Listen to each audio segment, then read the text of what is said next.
भक्तों, आज मैं आपको एक ऐसे प्रश्न का उत्तर देने वाला हूं जो अक्सर हर घर में उठता है। प्रश्न ये है कि माता-पिता या घर के किसी बड़े की मृत्यु के बाद उनकी तस्वीर घर में कहां लगानी चाहिए?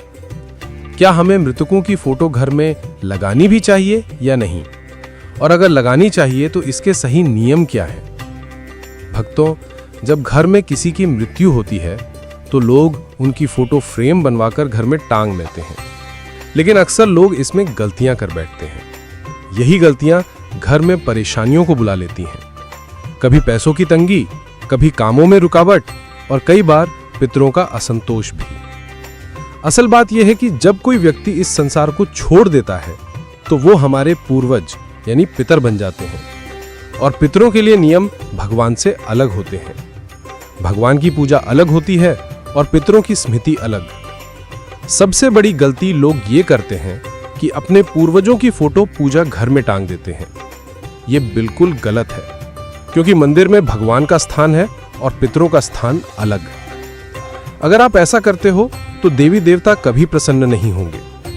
अब ध्यान से सुनो, पूर्वजों की फोटो कहां नहीं लगानी चाहिए? पहला, पूजा घर या मंदिर के पास। दूसरा, बेडरूम में जहां आप सोते हैं। तीसरा, रसोई घर में। चौथा, बाथरूम के पास। और पांचवा, सीढ़ियों के ऊपर या नीचे। अगर आपने कहीं भी इन जगहों पर फोटो लगाई है तो तुरंत हटा दीजिए। अब सवाल है, सही जगह कौन सी है? भक्तों, पूर्वजों की तस्वीर हमेशा दक्षिण दिशा की दीवार पर ही रखनी चाहिए, लेकिन ध्यान रहे, फोटो को दीवार पर टांगना नहीं है। उसे किसी लकड़ी के स्थान पर या अलमारी में टिकाकर रखना चाहिए। एक और नियम याद रखना, घर में केवल एक ही फोटो रखनी चाहिए जिसमें सिर्फ सबसे बड़े पूर्वज हों, जैसे दादा दादी या नाना नानी।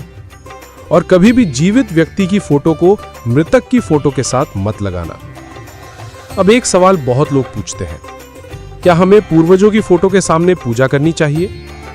अगर आप रोज अगरबत्ती जलाते हैं तो उत्तम है, नहीं तो कम से कम महीने में एक बार अमावस्या के दिन गाय के घी का दीपक जलाकर दक्षिण बाती का मुख करके पितरों से प्रार्थना करें। वे अवश्य प्रसन्न होंगे। उनकी फोटो पर रोज कपड़ा मारकर साफ करते रहो। धूल अगर तस्वीर पर जम गई तो ये भी पितरों को अप्रसन्न